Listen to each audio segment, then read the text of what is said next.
Hello friends, कैसे हैं आप लोग। आशा करते हैं कि अच्छे होंगे। हम लोग की जो बिहार स्पेशल की सीरीज चल रही थी उसमें आज हम लोग पढ़ेंगे बिहार की अर्थव्यवस्था। बिहार की अर्थव्यवस्था के बारे में पढ़ेंगे। जैसा कि हमको मालूम है, जैसा कि हमको पहले से ही पता है कि बिहार कैसा राज्य है। बिहार एक मैदानी राज्य है जिसका 96% मैदान है। तो यहाँ की जो मेन अर्थव्यवस्था है वो कृषि ही है। ठीक है, तो आइए हम लोग देखते हैं फटाफट से एक कि बिहार की अर्थव्यवस्था कैसी है। देखो, बिहार एक मैदानी राज्य है। बिहार का लगभग 96% भूभाग मैदानी है, सबको पता है। मैदानी क्षेत्र उपजाऊ जलोढ़ मृदा से समृद्ध है। जलोढ़ मृदा सिंचाई की उपलब्धता तथा भौगोलिक अनुकूलता के कारण बिहार एक कृषि प्रधान देश है। आपसे पूछेगा सीधा कि बिहार कैसा राज्य है, तो आप तुरंत बताइए कृषि प्रधान राज्य है। और वैसा हमारा देश भी कैसा है, हमारा देश भी कृषि प्रधान देश है। हमारे देश की तुलना किसके साथ में की जाती है, आप लोग बताइए कमेंट में। बिहार के लगभग 70% श्रमिक, जो 70% श्रमिक हैं, कृषि एवं शाहवर्ती क्षेत्र पर आधारित मतलब आश्रित हैं। बिहार आर्थिक सर्वेक्षण जो रिपोर्ट आती है 2020-21 के अनुसार कृषि एवं शाहवर्ती क्षेत्र का बिहार के सकल घरेलू उत्पाद में कितना हिस्सा है, 19.2%। यानी कि जो हमारी कृषि है, ये कृषि कितना योगदान देती है हमारे जीडीपी में, ग्रॉस डोमेस्टिकल प्रोडक्ट में कितना योगदान देती है कृषि, तो ये 19.2% का योगदान देती है। ये आर्थिक सर्वेक्षण 2020-21 के अनुसार ये बताया गया है। ठीक है, आगे बढ़ जाते हैं हम लोग फटाफट से। देखो, बिहार के कुल भूभाग में कृषि क्षेत्र कितना है, शुद्ध बुआई वाला क्षेत्र कितना है, 54.2%। और अकृषि भूमि का मतलब जिस पे कृषि नहीं की जाती है या फिर ना के बराबर की जाती है कृषि, 45.8% है ये। ठीक है, अब इसको दोनों को जोड़ दोगे तो आ जाएगा आपका कितना, 100%। ठीक है, आगे बढ़ो। देखो, बिहार के कुल भूभाग में कृषि की सघनता, सकल फसल इतने हेक्टेयर होती है और शुद्ध बुआई वाला क्षेत्र 50 मतलब इतने लाख हेक्टेयर ये है, 72.97 लाख हेक्टेयर या फिर 72 लाख हेक्टेयर या फिर 73 लाख हेक्टेयर इसको मान लो। ये क्या है, सकल फसल क्षेत्र। और शुद्ध बुआई वाला क्षेत्र कितना है, शुद्ध बुआई वाला क्षेत्र 50.77 लाख हेक्टेयर है। और सकल सिंचित क्षेत्र कितना है, 54.35 लाख हेक्टेयर है। और फसल सघनता जो है 144% है यहाँ पे। यानी कि बिहार में फसल सघनता कितनी है, 144%। बिहार में फसल उत्पादन के प्रकार, अब हम सबको पता है कि रबी की फसल होती है, खरीफ की फसल होती है, जायद की फसल होती है। रबी की फसल को सबको पता है कि अक्टूबर नवंबर माह में बोई जाती है। अक्टूबर नवंबर माह में कौन कौन सी फसल बोई जाती है, हम लोगों में से जितने लोग लमसम तैयारी कर रहे हैं सब किसान परिवार से ही आते हैं और सबको अच्छे तरीके से पता है कि रबी की फसल में कौन कौन सी फसल आती है। हालांकि जो नहीं जानते हैं, सिटी वाले लोग हैं, वो जान लें कौन कौन सी फसल आती है। और देखो, अक्टूबर नवंबर में ये बोई जाती है। अब दिमाग लगाओ अपना, अक्टूबर नवंबर में कौन सी फसल बोई जाती है और मार्च अप्रैल में इसको काट लिया जाता है। तो गेहूँ बोया जाता है, चना बोया जाता है, सरसों बोया जाता है, मटर, आलू, ठीक है, और जौ, ये सारी चीज़ें बोई जाती है। देखो, जौ तो गेहूँ के साथ ही बोई जाती है, सरसों भी गेहूँ के साथ ही बोया जाता है, चना और मटर ये भी बोया जाता है। आलू भी ठंडी के दिनों में बोया जाता है। आलू के पराठे को खाया जाता है ठंडी के दिनों में। ठीक है, तो खरीफ की फसल में देख लेते हैं। खरीफ की फसल जो आजकल का जो टाइम चल रहा है, जून जुलाई वाला समय, इसमें बोई जाती है और नवंबर दिसंबर में ये फसल काट ली जाती है। धान, गन्ना, ज्वार, बाजरा, मक्का, अरहर इसके प्रमुख उदाहरण हैं। ठीक है, जायद की फसल देख लो। जायद की फसल में कौन कौन से आते हैं। जायद की फसल में देखो, ये अप्रैल मई में बोई जाती है। कब बोई जाती है, अप्रैल मई में बोई जाती है और जून जुलाई में काट ली जाती है। यानी कि जैसे पहली वाली फसल कब बोई गई, जो हमने वो वाली बताया आपको, रबी की फसल अक्टूबर नवंबर में बोई गई और काटी कब गई, फरवरी मार्च में काट ली गई।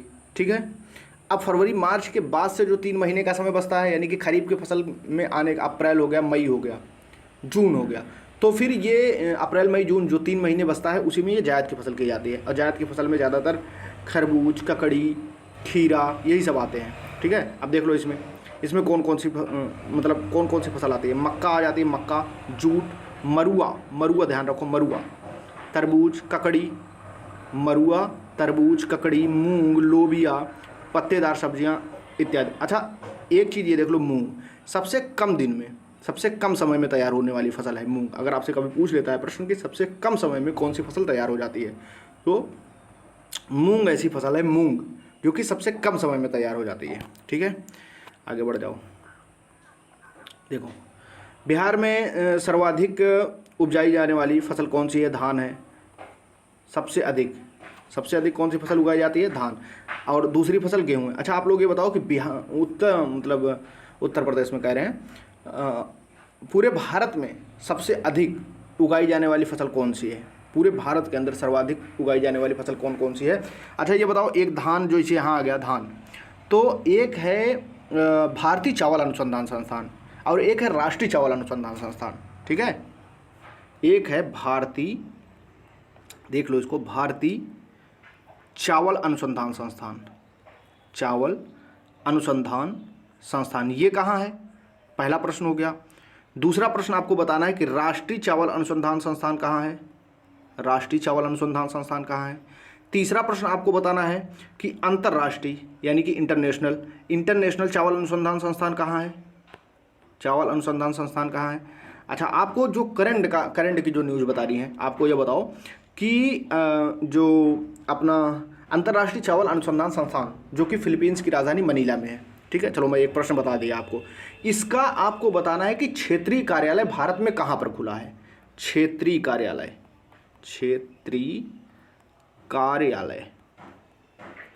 इसका क्षेत्रीय कार्यालय कहाँ पे खुला है भारत के अंदर में? चलो मैं एक हिंट भी देता हूँ, ये उत्तर प्रदेश में है। ठीक है, अब आपको बताना है कहाँ पे है। तो सर्वाधिक फसल जो उगाई जाती है बिहार के अंदर कौन सी उगाई जाती है? धान उगाई जाती है। दूसरी फसल कौन सी है? गेहूँ। ठीक है, अब देखो, प्रमुख फसल उसके उत्पादक एवं उत्पादकता वाले जिले। ठीक है, अब देखो, एक है उत्पादक और एक है उत्पादकता। उत्पादकता किसे कहते हैं और उत्पादन किसे कहते हैं? बताओ हमको। देखो, उत्पादन जो होता है, ये उत्पादन जो है, ये क्या होता है? उत्पादन क्या होता है? जो हमारे पास जितने भी साधन हैं, ठीक है, जितने भी साधन हैं, उससे जो कुछ हम प्राप्त करते हैं, उससे जो माल प्राप्त करते हैं या फिर जो हम सेवाएं प्राप्त करते हैं या फिर जो कुछ भी हम कच्चा माल वगैरह प्राप्त करते हैं, वो सारा चीज़ उत्पादन है। और उत्पादकता क्या है? उत्पादकता क्या है? जितनी साधन है हमारे पास, जितना साधन है हमारे पास, यानी कि जितना इनपुट है हमारे पास, उसका और जितना आउटपुट है उसका रेशियो जो होता है वो उत्पादकता होती है। यानी कि उत्पादकता, अगर आपसे कोई पूछे कि जितना इनपुट हम डाल रहे हैं और जितना आउटपुट निकल के आ रहा है, उन दोनों का रेशियो जो होगा, यही उत्पादकता होती है। तो उत्पादन और उत्पादकता आई थिंक समझ में आया होगा।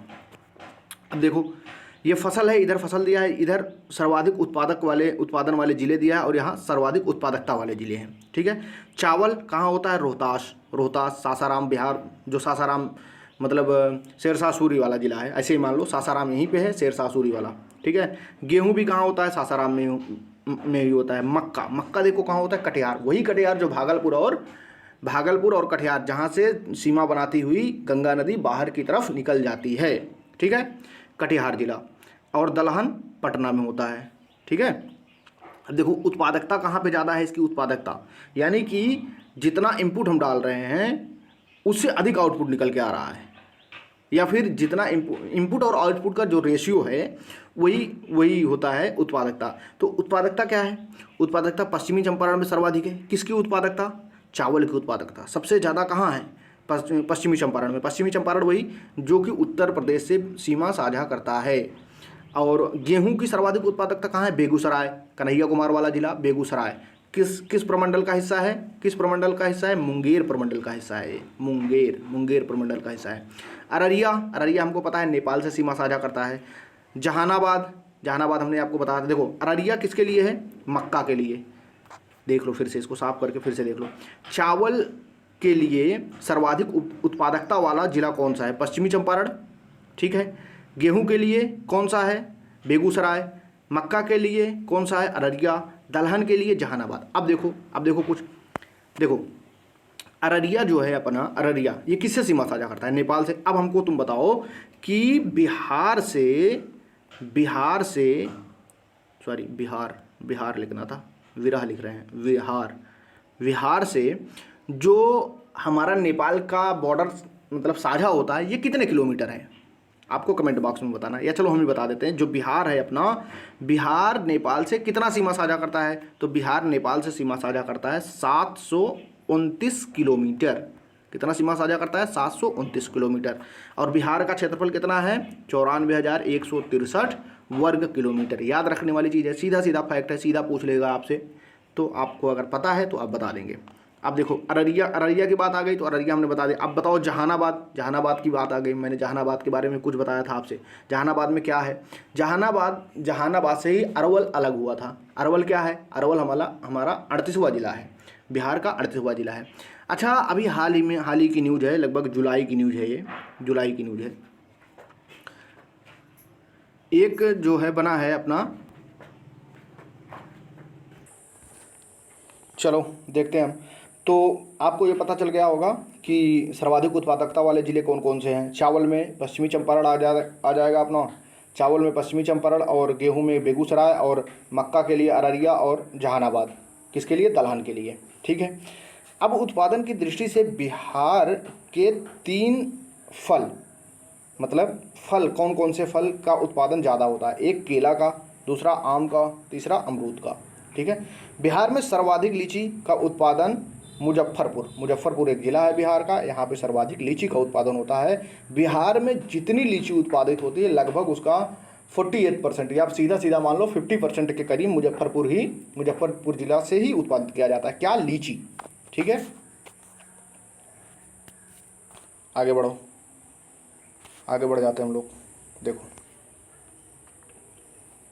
एक फैक्ट ऊपर चला गया।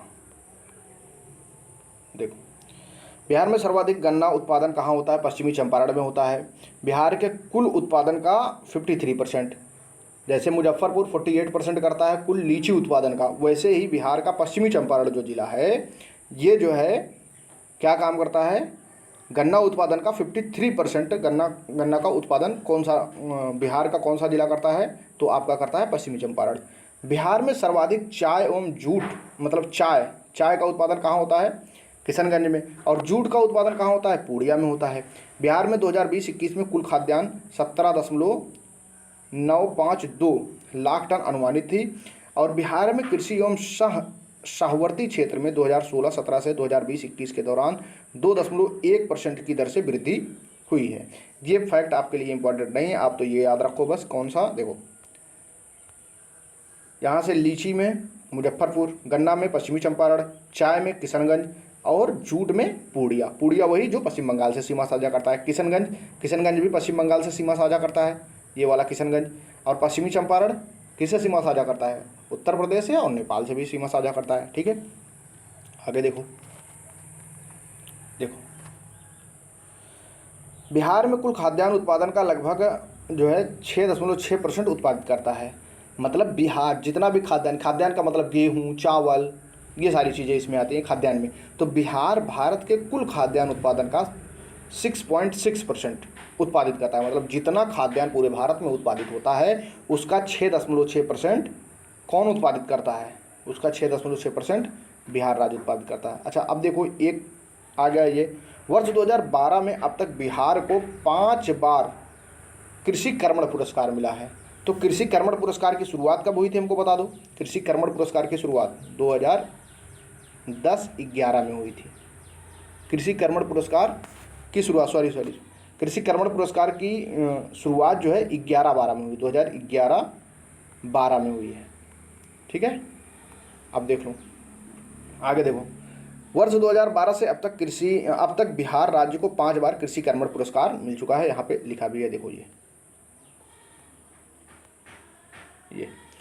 अब देखो, यहाँ से देखो, 11-12 में चावल के लिए मिला था कृषि कर्मण पुरस्कार, 12-13 में किसके लिए मिला है, गेहूं के लिए मिला है, 15-16 में किसके लिए मिला है, मक्का के लिए मिला है, 16-17 में किसके लिए मिला है, मक्का के लिए मिला है, गेहूं के लिए 17-18 में मिला है। ठीक है, कौन सा पुरस्कार, कृषि कर्मण पुरस्कार। ठीक है, आगे बढ़ते हैं। देखो, बिहार में कृषि के समग्र विकास के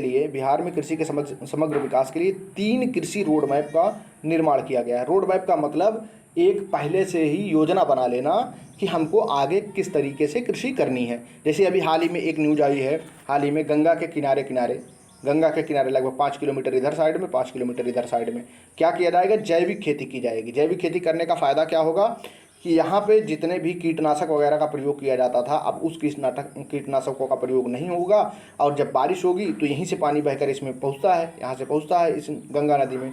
तो जब कीटनाशकों का प्रयोग नहीं होगा तो फिर गंगा नदी के अंदर जो है कीटनाशक आएंगे नहीं, जिससे जीव जंतुओं की मृत्यु होगी नहीं और गंगा हमारी स्वच्छ बनी रहेगी। ठीक है, आगे देखो। तो वही सारी चीज़ रोड मैप के अंतर्गत आती है। देखो, प्रथम रोड मैप 2008 से 2012 तक चला, द्वितीय रोड मैप 2012 से 17 तक चला, तृतीय रोड मैप जो है 17 से 22 तक चला। अब देखो, तृतीय कृषि रोड मैप का कार्यकाल 1 वर्ष बढ़ा भी दिया गया है और 2023 कर दिया गया है।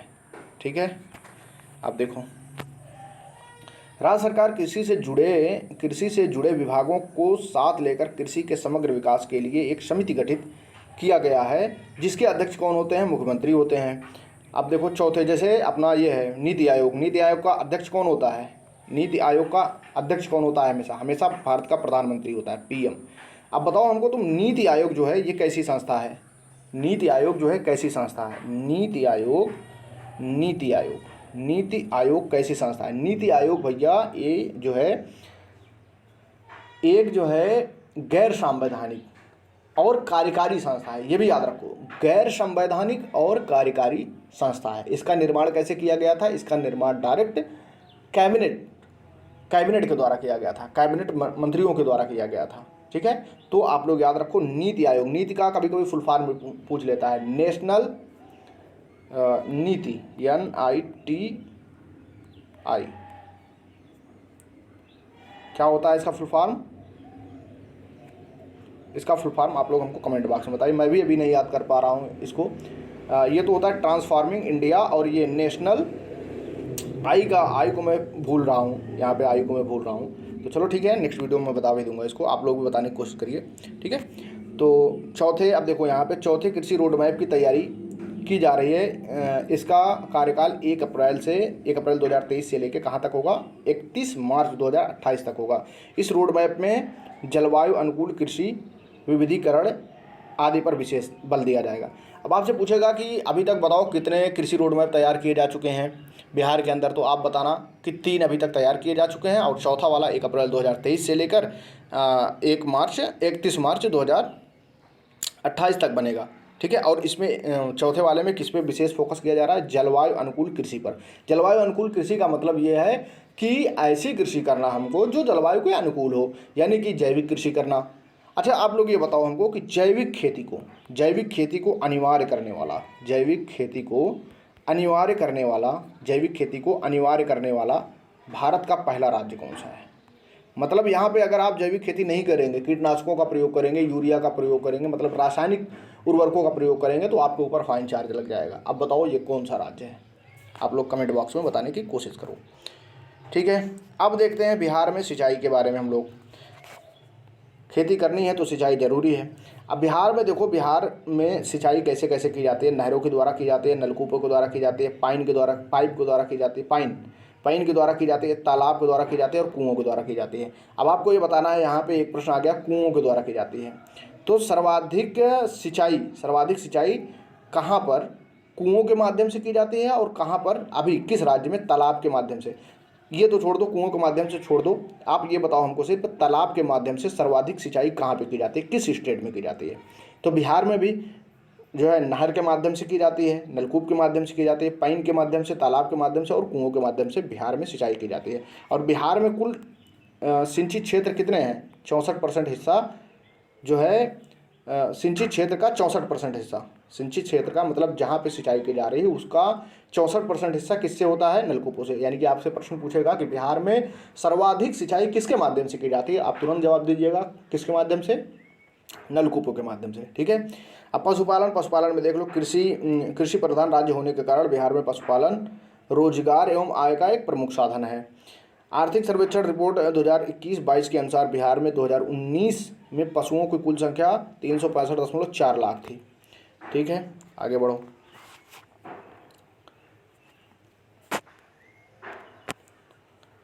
2016-17 से 2020-21 के मध्य पशुधन में बिहार में जो है 10% की वृद्धि हुई है। अब देख लो बिहार में 2020-21 में पशुधन उत्पादन की स्थिति क्या थी। दुग्ध उत्पादन में 115.01 लाख, अंडा उत्पादन में 301.32 लाख, मछली उत्पादन में 6.83 लाख टन और मांस उत्पादन में 3.85 लाख टन। ठीक है, आगे बढ़ो। बिहार में पशुओं की संख्या, गाय एवं बैल की संख्या देखो 154 लाख है और ये सबसे मतलब अग्रणी जिला भी दिया है। तो गाय और बैल सर्वाधिक कहाँ है? पूर्णिया। पूर्णिया कहाँ लगा है? पूर्णिया, अपना पूर्णिया जिला पश्चिम बंगाल से सटा हुआ है। भैंस सर्वाधिक कहाँ मिलेगी? मधुबनी, आपको मैंने बताया था ये नेपाल से सीमा साझा करती है मधुबनी। बकरी कहाँ आपको मिलेगी? अररिया, ये भी नेपाल से सीमा साझा करती है।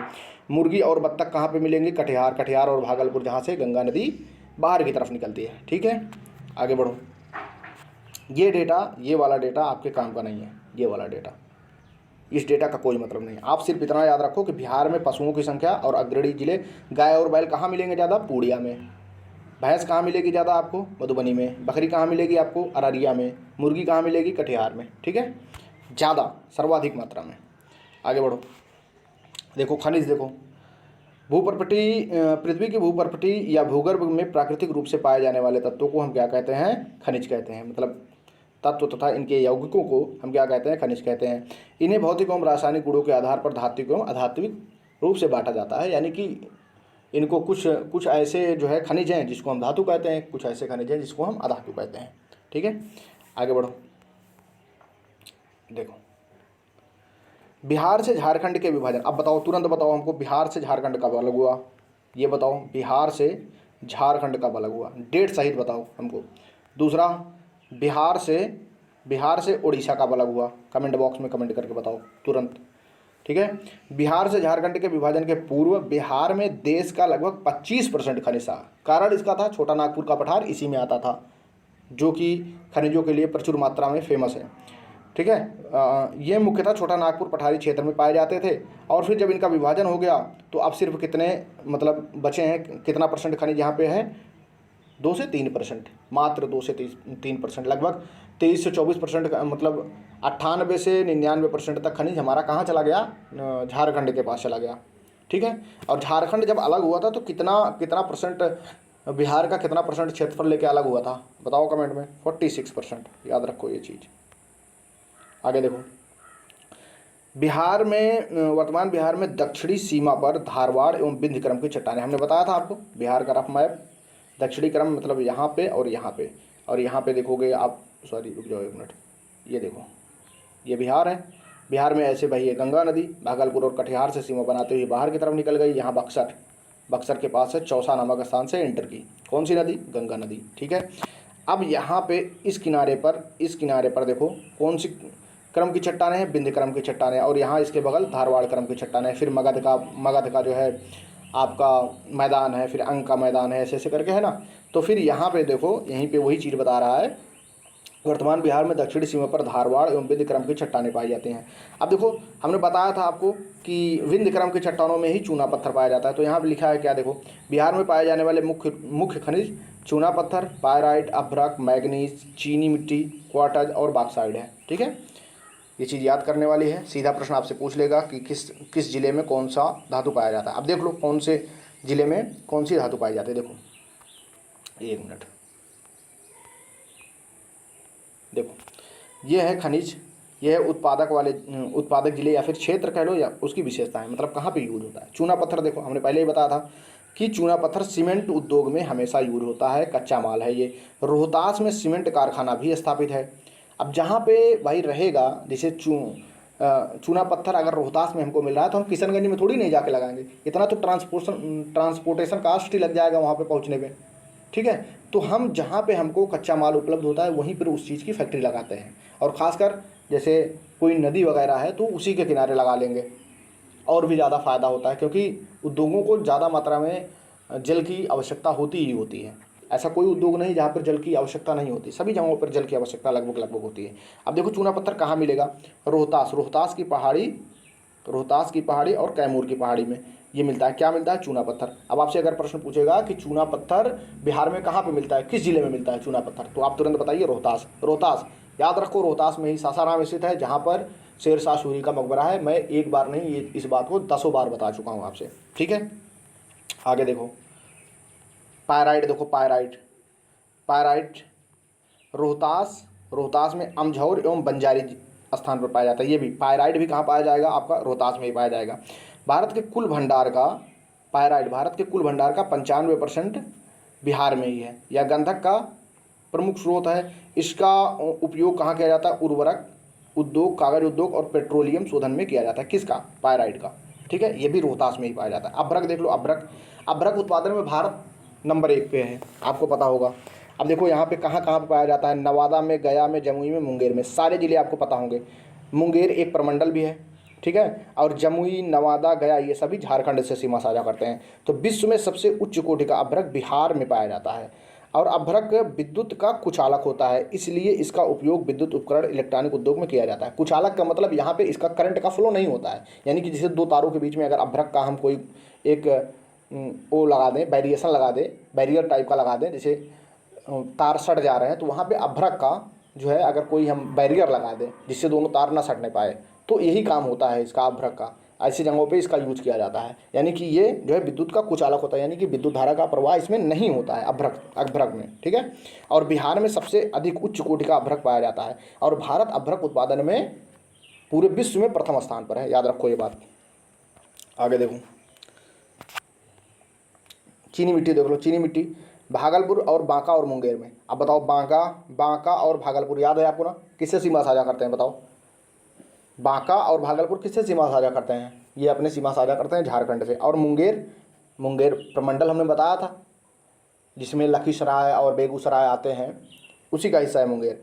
तो चीनी मिट्टी का उपयोग कहाँ होता है, इसका उपयोग बर्तन विद्युत प्रतिरोध उपकरण बनाने में किया जाता है। इसके अतिरिक्त वस्त्र, कागज उद्योग, मतलब कागज, पेंट आदि में इसका उपयोग किया जाता है, ठीक है।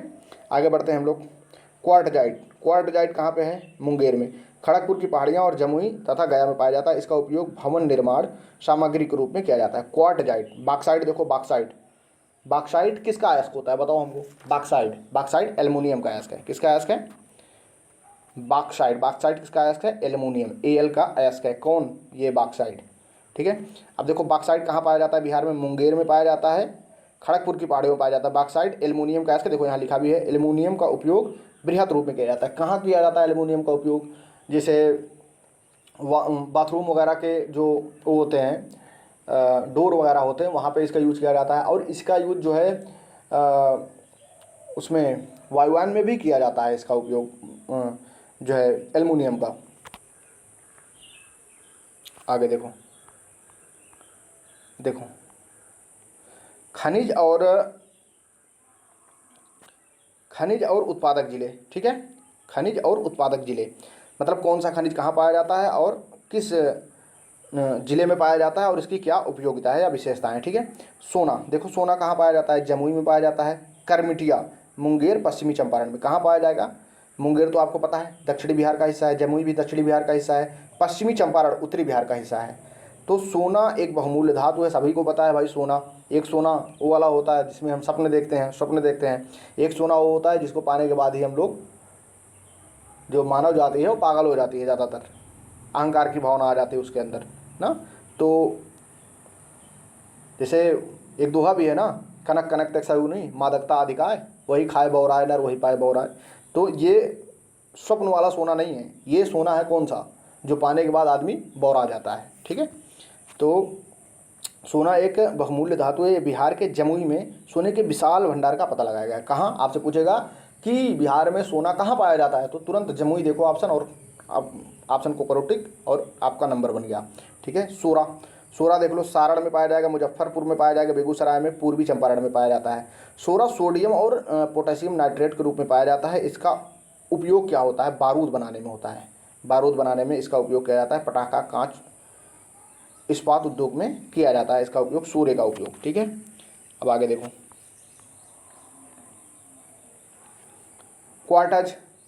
क्वार्टज कहाँ पाया जाता है। क्वार्टज देखो, क्वार्टज जमुई और नवादा जिले में पाया जाता है। इसका उपयोग कांच, विद्युत इलेक्ट्रॉनिक उद्योग में किया जाता है। कहाँ पे, कांच उद्योग में, विद्युत उद्योग में और इलेक्ट्रॉनिक उद्योग में इसका उपयोग किया जाता है, ठीक है, क्वार्टज का। यूरेनियम, देखो ये बहुत इंपॉर्टेंट प्रश्न है, यूरेनियम, इसको याद रखो आप लोग। यूरेनियम कहाँ पाया जाता है? गया और नवादा में। वही गया जहाँ का टेम्परेचर सबसे कम होता है और सबसे ज़्यादा भी होता है।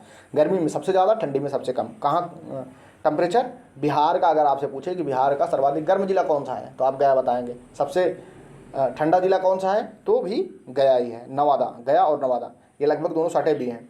और ऊर्जा उत्पादन में ये बहुमूल्य है, यानी कि यूरेनियम ऊर्जा उत्पादन में इसका उपयोग किया जाता है। यूरेनियम का प्लांट बनाया जाता है। प्लांट का मतलब इसमें मतलब रासायनिक क्रिया करा के फिर जो है ऊर्जा उत्पादित की जाती है। स्लेट, देखो स्लेट मुंगेर में पाया जाता है, खड़गपुर की पहाड़ी से। इसका उपयोग सजावटी पत्थरों के रूप में किया जाता है। इंपॉर्टेंट नहीं उतना ज़्यादा, लेकिन याद रख लो, कुछ भी पूछा जा सकता है आज के दौर में। मैगजीन देखो, गया और मुंगेर में पाया जाता है। मैग्नीज का उपयोग धातु निर्माण में किया जाता है। किसके निर्माण में? धातु निर्माण में किया जाता है। मुख्य रूप से इसका उपयोग इस्पात उद्योग में होता है, ठीक है। एस्बेस्टस देख लो, एस्बेस्टस कहाँ पाया जाता है? मुंगेर में। अब देखो, जो आग लगने से मतलब ऐसा कपड़ा इससे बनाया जाता है एस्बेस्टस से जो जिसमें आग नहीं पकड़ती है, ठीक है, इसमें आग नहीं पकड़ती है। तो देखो यहाँ लिखा भी है, इसका उपयोग कपड़े, कागज, छत ढकने के तख्ते बनाने में किया जाता है। यही है, देखो एस्बेस्टस में आग नहीं लगने के कारण इसके कपड़े बनाए जाते हैं, ठीक है। देखो नहीं लगने के कारण इससे बने कपड़े फायर फाइटर्स होते हैं, फायर फाइटर्स पहनते हैं, यानी कि जो अपने फायरमैन होते हैं वो इसको पहनते हैं। गैलना देखो, गैलना बांका में पाया जाता है। गैलना, इसका मुख्य उपयोग क्या होता है? परमाणु संयंत्र में किया जाता है, रासायनिक उद्योग में किया जाता है, पेंट आदि में इसको उपयोग किया जाता है गैलना का। पेट्रोलियम देखो, ये सबसे इंपॉर्टेंट है। पेट्रोलियम पश्चिमी चंपारण में पाया जाता है। ये ईंधन के रूप में इसका प्रयोग होता है, सभी को पता है। प्राकृतिक गैस पूर्णिया, किशनगंज और कटिहार में पाया जाता है। इसका भी प्रयोग कैसा होता है? ईंधन के रूप में किया जाता है, ठीक है। आगे बढ़ो, देखो बिहार में ऊर्जा के बारे में देख लो। बिहार राज्य में ऊर्जा का उत्पादन जो है 2020-21 में 6422 मेगावाट हुआ है। अब देखो ऊर्जा का उत्पादन, जैसे देखो आर्थिक स्थिति बताते हैं ये सभी चीज़ें, जैसे आपकी कृषि हो गई, रोड हो गया, और आपका ये ऊर्जा हो गया। ये सारी चीज़ें एक मतलब सूचक होती हैं, अर्थव्यवस्था की सूचक होती हैं। अगर ये सारी चीज़ें, जैसे कृषि अगर अच्छी है तब भी वहाँ की अर्थव्यवस्था ठीक ही रहेगी। रोड अगर काफ़ी सघन है, जिस जगह का रोड काफ़ी सघन है या फिर, तो वहाँ पर ही यातायात अच्छे ढंग से होगा। अब जब यातायात अच्छे ढंग से होगा तो माल का आवागमन अच्छे ढंग से होगा। जब माल का आवागमन अच्छे ढंग से होगा तो विभिन्न प्रकार की फैक्ट्रियाँ बनाई जाएंगी, जिससे उस प्रदेश का विकास होगा। ऊर्जा का जिस भी प्रदेश में ऊर्जा का सर्वाधिक उपयोग किया जा रहा है, वो प्रदेश देख लेना आप लोग, वो प्रदेश जो है ऑटोमेटिक उन्नत रहेगा, वो प्रदेश उन्नतशील रहेगा, वो प्रदेश लगातार उन्नति की ओर बढ़ेगा। यानी कि ये सारी चीज़ें, कृषि, रोड, ऊर्जा, ये सारी चीज़ें क्या बताती हैं? ये सारी चीज़ें बताती हैं हमको कि प्रदेश कैसा है हमारा, ठीक है। तो बिहार राज्य में ऊर्जा उत्पादन में मैंने बता दिया 2020-21 में क्या है, 6422 मेगावाट रहा। बिहार राज्य में प्रति व्यक्ति ऊर्जा उपभोग, देखो ये भी एक अर्थव्यवस्था का सूचक है, उन्नति का सूचक है। 350 किलोवाट प्रति घंटा है। देखो जितना ज़्यादा ऊर्जा का उपयोग करेगा इंसान, ऊर्जा का उपयोग करेगा क्यों, पहले ये समझो, ऊर्जा का उपयोग क्यों करेगा इंसान? ऊर्जा का उपयोग तब करेगा इंसान जब उसको काम होगा उससे कोई। अब काम करेगा यानी कि उद्योग होगा, जब उद्योग होगा तो जाहिर सी बात है कि संपन्न राज्य होगा वो, ठीक है, उन्नतशील राज्य होगा वो, इसलिए तो उपभोग ज़्यादा करेगा उसका, बिजली का, ऊर्जा का, ठीक है। तो बिहार राज्य वर्ष 2020-21 में सर्वाधिक बिजली खपत करने वाले जिले क्रमशः पटना, अब देखो पटना उन्नत जिला है कि नहीं है, गया भी उन्नत जिला है, मुजफ्फरपुर भी उन्नत जिला है। तो ये सारी चीज़ें एक इंडिकेट करती हैं किस चीज़ को, ये चीज़ें इंडिकेट करती हैं जो है उन्नतशीलता को, समृद्धि को इंडिकेट करती हैं ये सारी चीज़ें। अच्छा आप लोग ये बताओ, हमको एक प्रश्न है, करंट का ही प्रश्न है, अभी हाल ही का प्रश्न है। आप लोग ये बताओ, दुनिया में पूरे विश्व में या पूरी दुनिया में सबसे ज़्यादा अच्छा मतलब रहने योग्य जो है देश कौन सा है? आप लोग कमेंट में बताओ। आगे बढ़ो, चलो भाई। देखते हैं इसको। बिहार में बिजली वितरण के लिए 2 कंपनियां कार्यरत हैं। कितनी कंपनियां हैं? 2। एक है उत्तर बिहार विद्युत वितरण कंपनी लिमिटेड, एक है दक्षिण बिहार विद्युत वितरण कंपनी लिमिटेड। बस उत्तर और दक्षिण लगा दो, बाकी वही है, विद्युत वितरण कंपनी लिमिटेड। अब देखो, बिहार में ऊर्जा के 3 अभिकरण कार्यशील हैं। कौन कौन से? बिहार राज्य विद्युत बोर्ड, एक तो ये हो गया। बिहार राज्य जल विद्युत निगम लिमिटेड, एक ये हो गया। बिहार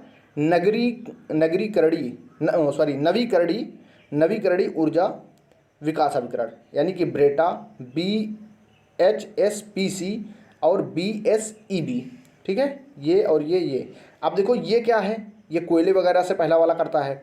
दूसरा वाला जल से संबंधित, यानी कि जल से जो ऊर्जा उत्पादित की जाती है। और नवीकरणीय ऊर्जा यानी कि जो सौर से, सोलर से, या फिर भूतापी ऊर्जा से, या फिर ज्वार भाटा वगैरह से, सारी चीज़ें जिससे उत्पादित की जाती है। हालांकि ज्वार भाटा से तो यहाँ पे नहीं होगा क्योंकि लैंडलॉक स्टेट है हमारा बिहार।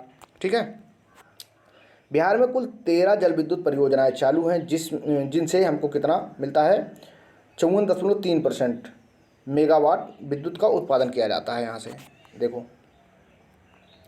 जल विद्युत परियोजना देख लो, जल विद्युत परियोजना देखो। पूर्वी गंडक, हमने बताया था ना जब नहर पढ़ा रहे थे, पूर्वी गंडक और पश्चिमी गंडक, 2 गंडक पे था। सोन पे भी था, पूर्वी और पश्चिमी करके। ठीक है, तो पूर्वी गंडक चंपारण में पड़ता है ये, और 15 मेगावाट। सोन पश्चिमी नहर रोहतास में पड़ता है ये, और 6.6 का देता है। सोन पूर्वी नहर औरंगाबाद में पड़ता है और 3.3 का देता है। कोसी जल विद्युत सुपौल में पड़ता है ये, 19.2। ये देखो सबसे ज़्यादा दे रहा है अभी तक का। अगनूर लघु जल विद्युत अरवल में पड़ता है, अरवल वही जो कि उससे काट के, जहानाबाद से काट के बना है। ढेलबाग लघु विद्युत, ये भी कहाँ है? रोहतास में। नासरीगंज जल विद्युत कहाँ है? रोहतास में ही पड़ता है। त्रिवेणी नहर पश्चिमी चंपारण में पड़ती है। और देखो जयनगरा लघु जल विद्युत रोहतास में है। शेवारी जल विद्युत रोहतास में पड़ता है। देखो सिरखिंडी जल विद्युत रोहतास में पड़ता है। अरवल तो नाम से ही फेमस है, अरवल में ही पड़ेगा। बेलसार लघु विद्युत, तो ये अरवल में पड़ता है। ठीक है, ज़्यादातर ये रोहतास में है और अरवल में है। और सबसे बड़ा वाला कहाँ है? सबसे बड़ा वाला देख लो, यही है सबसे बड़ा वाला, कोसी वाला। कोसी जल विद्युत से सुपौल में जो है, ये सबसे ज़्यादा, इससे हम क्या प्राप्त करते हैं? ऊर्जा प्राप्त करते हैं। ठीक है, आगे देखो। बिहार के प्रमुख ताप विद्युत केंद्र कौन कौन से ताप विद्युत केंद्र हैं? एक है बाढ़ ताप विद्युत केंद्र। अच्छा देखो, एक जिला भी अभी बनने वाला है, जो नया जिला बनेगा, बिहार का नया जिला बनेगा, उसको बाढ़ जिला के नाम से जाना जाएगा। ये प्रस्तावित जिला है, आप लोग जान लो, बाढ़ जिला। ठीक है, बरौनी ताप विद्युत संयंत्र। देखो बाढ़ ताप विद्युत संयंत्र कहाँ है? पटना, बाढ़ में। और बरौनी ताप विद्युत परियोजना बेगूसराय में। बरौनी बेगूसराय में, देखो बा से बरौनी और बा से बेगूसराय। ठीक है, और बक्सर ताप विद्युत परियोजना बक्सर में ही है। कांटी इसको याद रखो, कांटी विद्युत उत्पादन निगम लिमिटेड मुजफ्फरपुर कांटी में है। और Kakwara ultra mega power project Banka में पड़ता है। नबीनगर ताप विद्युत परियोजना कहाँ पड़ती है? औरंगाबाद में। एक बार फिर से देख लो इसको। बाढ़ ताप विद्युत संयंत्र कहाँ पड़ेगा? पटना में। बरौनी वाला कहाँ पड़ेगा? बेगूसराय में। बक्सर ताप विद्युत परियोजना बक्सर में ही पड़ेगी। कांटी विद्युत उत्पादन निगम लिमिटेड मुजफ्फरपुर में पड़ेगा। Kakwara ultra mega power project Banka में पड़ेगा। नबीपुर औरंगाबाद में पड़ेगा। ठीक है, आगे बढ़ो। बिहार में परमाणु विद्युत संयंत्र नवादा के रजौली में लगाने की योजना है। अभी लगा नहीं है, लगाने की योजना है। ठीक है, बिहार में परमाणु विद्युत संयंत्र नवादा एक जिला है जो कि झारखंड से सीमा साझा करता है, के रजौली में लगाने की योजना है। किस चीज़ को? परमाणु विद्युत संयंत्र की। ठीक है, बिहार सरकार ने 7 निश्चय 0.101 के 7 लक्ष्यों में 1 लक्ष्य हर घर बिजली लगातार लक्ष्य को प्राप्त कर लिया है। ठीक है, अब उद्योग देख लो, बिहार के उद्योग के बारे में देख लो। देखो अर्थव्यवस्था में उद्योग द्वितीयक क्षेत्र का प्रक्रम है। प्राथमिक का कौन सा है? प्राथमिक वाला कौन सा है? प्राथमिक वाला कृषि। द्वितीयक वाला कौन सा है? उद्योग। तृतीयक क्षेत्र के अंतर्गत कौन से आते हैं? सेवा। ठीक है, प्राथमिक क्षेत्र में क्या आएगा? प्राथमिक क्षेत्र में कृषि आती है। द्वितीय क्षेत्र में ये बता ही रहा है, द्वितीय क्षेत्र में उद्योग आता है। तृतीय क्षेत्र में सेवा का मतलब जैसे आप लोग पढ़ने के बाद जब टीचर बन जाएंगे तो आप लोग उद्योग में काम नहीं कर रहे हैं बल्कि सेवा दे रहे हैं अपनी, ठीक है। अर्थव्यवस्था में उद्योग द्वितीय क्षेत्र का प्रक्रम है। इसके अंतर्गत निर्माण एवं विनिर्माण का कार्य किया जाता है, सबको पता है। अगला देखो, बिहार में खनिज संसाधन की सीमित मात्रा के कारण खनिज आधारित उद्योग की संख्या सीमित है। जाहिर सी बात है, खनिज कितना है? 2 से 3% ज़्यादा से ज़्यादा, जब से ये उससे अलग हुआ, झारखंड से अलग हुआ, इस कारण से। बिहार एक कृषि प्रधान राज्य है। कृषि आधारित उद्योग की अपार संभावनाएं हैं यहाँ पर, क्योंकि 96% देखो 96% क्या है यहाँ पे? 96% एरिया इसका मैदानी है। आगे देखो बिहार के जो है बिहार के प्रमुख उद्योग देख लो कौन कौन से हैं। बिहार के प्रमुख उद्योग, एक है चीनी उद्योग। बिहार में चीनी उद्योग 1904 में ही लग गया था। ये मढ़ौरा सारण में स्थापित है। कहाँ पे? सारण में स्थापित है। आर्थिक सर्वेक्षण 2021-22 के अनुसार बिहार में 11 चीनी मिलें हैं, जिसमें 10 चालू अवस्था में है। आर्थिक सर्वेक्षण 2021-22 के अनुसार चीनी का उत्पादन 46.22 लाख क्विंटल है। दुग्ध उद्योग देख लो, दुग्ध उद्योग में क्या सिस्टम है यहाँ पे? देखो, दुग्ध उद्योग, बिहार कृषि एवं पशुपालन समृद्ध राज्य है, अतः यहाँ दुग्ध उत्पादन एक पारंपरिक व्यवसाय है।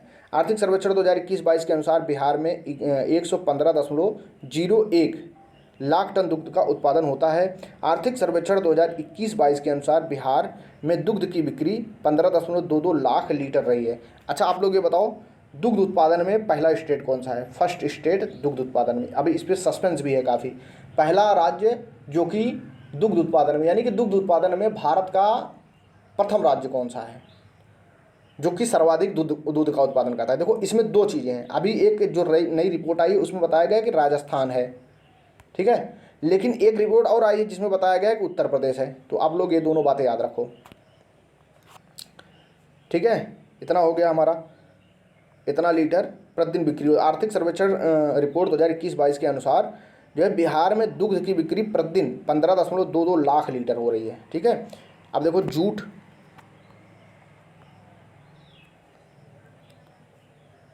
बिहार में जूट जो है, जूट के 3 बड़े कारखाने पूर्णिया, कटिहार और दरभंगा में। पूर्णिया में है, पूर्णिया में, कटिहार में, दरभंगा में स्थित है। पूर्णिया के मरांगा में एक जूट पार्क स्थापित किया जा रहा है। आपसे पूछेगा कि जूट पार्क कहाँ पे स्थापित किया गया, तो आप तुरंत बताइए कि पूर्णिया के मरांगा में स्थापित किया गया। वस्त्र रेशम उद्योग, ठीक है, वस्त्र रेशम उद्योग, सूती वस्त्र उद्योग बिहार के फुलवारी शरीफ, डुमराव एवं गया में है। इसके अतिरिक्त मुंगेर, भागलपुर, बक्सर, मुजफ्फरपुर सूती वस्त्र की छोटी छोटी मिलें हैं, ठीक है। आगे बढ़ो।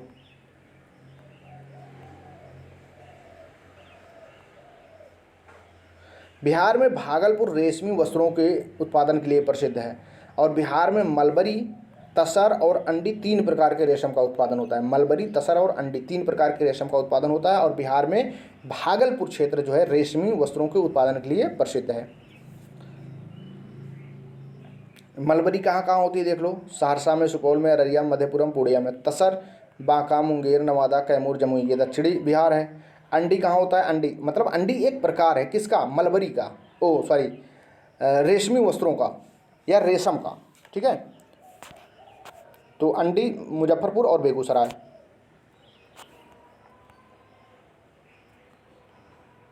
सीमेंट उद्योग, चलो सीमेंट उद्योग को अब हम देखेंगे अपने नेक्स्ट वीडियो में। आज के लिए इतना ही, थैंक यू।